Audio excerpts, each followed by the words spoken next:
নমস্কার বন্ধুরা, আজকে আমি আরেকটি ওয়াটার কালার টিউটোরিয়াল ভিডিও নিয়ে আপনাদের সামনে উপস্থিত হয়েছি। আজকে আমি একটি ল্যান্ডস্কেপ ওয়াটার কালারে করব। সর্বপ্রথম আমি যেটা করে ফেলছি সেটা হচ্ছে একটা লাইন ড্রয়িংয়ে আমি ল্যান্ডস্কেপটা লাইট করে ড্রয়িংটা করে নিচ্ছি। লাইট কেন ড্রয়িং করছি আপনারা হয়তো জানেন, না জানলেও আমি বলে দিচ্ছি। ওয়াটার কালার যদি করেন তাহলে ড্রয়িংটা লাইট করবেন, তাহলে কালার করতে সুবিধা হবে, নাহলে লাইনগুলো ফুটে উঠবে। তাহলে আমরা প্রথমে যেটা করব, আকাশ। আমি এখানে ক্রিমসন লেক আর হচ্ছে আলটাইন ব্লুটাকে রেডি করলাম, করে ওপর থেকে রঙটা আমি দিচ্ছি। দেখছেন তো, ভালো করে দেখবেন আপনারা। ওপর থেকে রঙটা দিচ্ছি, এবং নিচে রঙটা ভেসে একটা জায়গায় স্তর হয়েছে জলের। এরম জলের স্তরটা রেডি করতে হবে আপনাকে রঙ দিয়েই। বেশি করে কালারটা নেবেন আর জলটাও নেবেন। এবার স্তরটা তৈরি করে জল দিয়ে আমি দেখুন টেনে দিলাম স্তরটার উপরটা দিয়ে, জলটা নিচে দিয়ে নিয়ে আসলাম। এরপর ভার্মিলিয়ন রেড আমি দিচ্ছি ওই স্তরটার উপর দিয়ে জলের, দিয়ে আবার নিচে নামাচ্ছি, কিন্তু স্তরটা রাখবেন যেভাবে আমি রাখছি, ঠিক আছে? তারপর আমি এখানে আবার আরেকটা কালার রেডি করব, সেটা কি দিচ্ছি দেখে নিন মন দিয়ে। এবার আমি যেটা নেবো সেটা হচ্ছে আবার আলটিমেট ব্লু আর ক্রিমসন লেক, ঠিক আছে? আলটিমেট ব্লু আর ক্রিমসন লেক মিক্স করে ওই উপর থেকে আমি দিচ্ছি, ওই কালারের উপর থেকে একটু শ্যাপ গ্রিন তার সঙ্গে মিক্স করলাম আবার আমি। এভাবে কালারটা আমি দেবো, ঠিক আছে? মন দিয়ে কিন্তু কালারগুলো দেখুন, নাহলে কিন্তু কিচ্ছু বুঝতে পারবেন না। একটু ভিডিয়ান গ্রিন আমি একটু অ্যাড করে নিয়েছি, ঠিক আছে? তা আমি এখানে যে কালারগুলো ব্যবহার করছি সেটা আমি বলে দিচ্ছি। Lemon yellow, ultramarine blue, cobalt blue, crimson lake, vermilion red, viridian green, sap green, এই কালারগুলো আমি এখানে ব্যবহার করেছি। কালার প্যালেটটা আমি বলে দিচ্ছি আবার। আর এটা যেটা আমি করছি সেটাও কিন্তু জলের রিফ্লেকশনটা আসছে, সেটা আমি করছি, ঠিক আছে? কালারগুলো কী নিয়েছি: lemon, sap green, crimson lake, vermilion red, ঠিক আছে? Vermilion red, crimson lake, ultramarine blue, cobalt blue, sap green, viridian green. আচ্ছা, আমি কি করছি এবার জমিটা করছি। জমিটা কী করে করছি? লেমনের সঙ্গে আমি শ্যাপ গ্রিন মিক্স করে কিন্তু করছি। ওপর দিকটা আলো পড়ছে বেশি, তাই আমি লাইট করেছি, আর আস্তে আস্তে নিচের দিকে তো আসছে, আমি ডার্ক করছি কালারটাকে, ঠিক আছে? এইভাবে আপনারা করবেন। কালার হুড়পুড় করে করবেন না, তাড়াহুড়ো একদমই করবেন না, আস্তে আস্তে ধীরে সুস্থে কালার করবেন। ওয়াটার কালার মনে হয় খুব কঠিন, যদি একবার গ্রামারটা জেনে যান ওয়াটার কালারের, তাহলে আপনার কাছে ওয়াটার কালারটা কিছুই না। এই জন্য ধীরে সুস্থে ওয়াটার কালারটা করবেন, ঠিক আছে?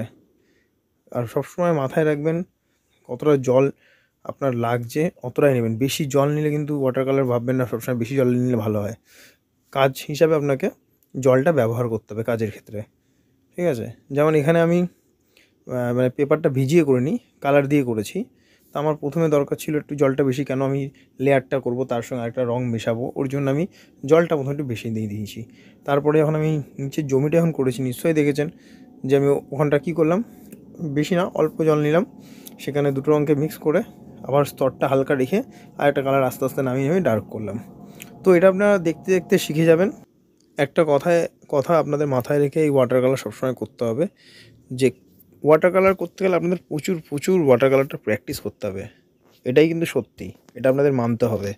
যে 2 দিন আমি করবো, 10 দিন পর করবো, একদমই না। যদি ওয়াটার কালার ভালো করতে চান তাহলে কন্টিনিউ সপ্তাহে 3 দিন 4 দিন প্র্যাকটিস করুন। ছোটো ছোটো অবজেক্ট, মানে আপনার বাড়িতে ভেজিটেবল আছে, সেই ভেজিটেবলগুলো রেখে করুন। প্রথম ভুল হবে, কনফিডেন্স পাবেন না, কিন্তু কন্টিনিউ করতে করতে আপনার প্রচুর কনফিডেন্স এসে যাবে। কালার শিখতে পারবেন, কালার বুঝতে পারবেন। কেউ আপনাকে হাতে ধরে ওয়াটার কালার একদমই শেখাবে না, এটা মাথায় রাখবেন। এর জন্য প্র্যাকটিসটা খুব করুন, তাহলে দেখবেন আপনি সব কিছু করতে পারছেন। তারপরে আউটডোর করুন, আমি আউটডোর দেখাবো আপনাদের, যে আউটডোর কী করে করতে, একটা ভিডিও আমার আছে, দেখে নেবেন। আমি আরও কিছু আউটডোর আনবো আপনাদের জন্য। সামনেই কিছুদিন পরেই আপনারা দেখতে পাবেন কিছু আউটডোর আমি আনছি, সেগুলো দেখবেন, দেখে আপনারা প্র্যাকটিস করবেন। আউটডোর কী করে করতে হয় সেটাও করতে পারেন, কিন্তু তার আগে আপনাকে ওয়াটার কালার তো বাড়িতে প্র্যাকটিস করতে হবে, ছোটো ছোটো অবজেক্ট রেখে, বা ছোটো ছোটো কী বলবো, স্টিলের গ্লাস, বা আপনি কোনো ভেজিটেবিল, ফ্রুট, হ্যাঁ, আলো ছায়া রেখে করার চেষ্টা করবেন। সবসময় চেষ্টা করবেন না আলো ছায়া রেখে, মানে একদিক দিয়ে আলো পড়ছে, তার একটু শ্যাডো পড়ছে, তাহলে আপনার ওয়াটার কালারটা বুঝতে পারবেন ভালো করে, ঠিক আছে? বাড়িতে প্র্যাকটিস করুন, খুব বেশি করে প্র্যাকটিস করুন, তাহলে ওয়াটার কালারটা খুব ভালোভাবে শিখতে পারবেন। আচ্ছা, আরেকটা বিষয় আমি বলে দিচ্ছি, আমি এখানে যে তুলিটা ব্যবহার করেছি, আমি একটাই তুলি ব্যবহার করেছি। আপনাদের যদি অসুবিধা হয় আপনারা 2-3টে তুলি ব্যবহার করতে পারেন। আমি যেটা ব্যবহার করেছি সেটা হচ্ছে রাউন্ড ব্রাশ 12 নম্বর। আর আপনারা যদি ব্যবহার করেন 10 নম্বর, 12 নম্বর রাউন্ড ব্রাশ ইউজ করবেন। তার সঙ্গে এই খুব সূক্ষ্ম সূক্ষ্ম জায়গা যেগুলো আপনার মনে হচ্ছে পারবো না এই এত মোটা রাউন্ড ব্রাশ দিয়ে করতে, তাহলে আপনার 6 নম্বর বা 2 নম্বর ইউজ করতে পারেন, কোনো অসুবিধা নেই। আর খাতা যেটা আমি এখানে ব্যবহার করেছি সেটা দেখতেই পাচ্ছেন, ওয়াটার কালার একটা ভালো বাফ কাটিসের খাতা, ঠিক আছে? যদি কোনো অসুবিধা হয়, খাতার বিষয় জানতে চাইছেন বা পেপারের বিষয়ে জানতে চাই, আমি বলে দেবো। আর পেপারটা থিকনেস মানে জিএসএমে তো হয় থিকনেসটা, এটা হচ্ছে 250 জিএসএম। আমি যে পেপারটা এখানে ইউজ করছি 250 জিএসএমের পেপার, ঠিক আছে? তো মন দিয়ে কালারটা দেখুন কীভাবে করছি। আর এটা কিন্তু ফার্স্ট টোন যখন আমি দিয়েছিলাম শুকিয়ে যাওয়ার পর কিন্তু আমি তারপরে এই গাছগুলো আমি কিন্তু করছি, ঠিক আছে? তাহলে মন দিয়ে দেখুন, ওয়াটার কালারটা স্কিপ না করে, স্কিপ করলে কিচ্ছু বুঝতে পারবেন না, শিখতেও পারবেন না। এর জন্য ধৈর্য ধরে ভিডিওটা দেখলে আপনাদেরই বেশি লাভ আমার থেকে, আপনারা শিখতে পারবেন। আর আপনাদের শেখার জন্যই আমার এই ভিডিওগুলো করা। তাহলে ভিডিওটা মন দিয়ে দেখতে থাকুন স্কিপ না করে। আর যদি নতুন হয়ে থাকেন আমার এই চ্যানেলের, তাহলে অবশ্যই চ্যানেলটা সাবস্ক্রাইব করবেন, কমেন্ট করে জানাবেন ভিডিওটা কেমন লাগলো, আর অবশ্যই লাইক দেবেন। তাহলে ভিডিওটা দেখতে থাকুন ধৈর্য সহকারে।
ভিডিওটা পুরো দেখার জন্য আপনাদের অসংখ্য ধন্যবাদ।